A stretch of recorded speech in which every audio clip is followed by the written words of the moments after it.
యాదాద్రి భువనగిరి జిల్లాలోని చౌటుప్పల్, పోచంపల్లి, నారాయణపురం మండలాల్లో నేటి ఉదయం ఉరుములు మెరుపులతో కూడిన భారీ వర్షం కురిసింది. వర్షం వల్ల కొనుగోలు కేంద్రాల్లోని రైతుల ధాన్యం తడిసిపోయింది.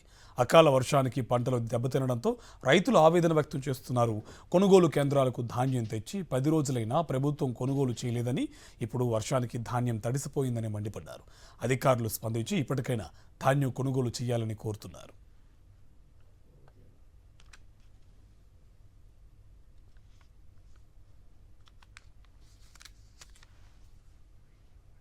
యాదాద్రి భువనగిరి జిల్లాలోని చౌటుప్పల్, పోచంపల్లి, నారాయణపురం మండలాల్లో నేటి ఉదయం ఉరుములు మెరుపులతో కూడిన భారీ వర్షం కురిసింది. వర్షం వల్ల కొనుగోలు కేంద్రాల్లోని రైతుల ధాన్యం తడిసిపోయింది. అకాల వర్షానికి పంటలు దెబ్బతినడంతో రైతులు ఆవేదన వ్యక్తం చేస్తున్నారు. కొనుగోలు కేంద్రాలకు ధాన్యం తెచ్చి 10 రోజులైనా ప్రభుత్వం కొనుగోలు చేయలేదని, ఇప్పుడు వర్షానికి ధాన్యం తడిసిపోయిందని మండిపడ్డారు. అధికారులు స్పందించి ఇప్పటికైనా ధాన్యం కొనుగోలు చేయాలని కోరుతున్నారు.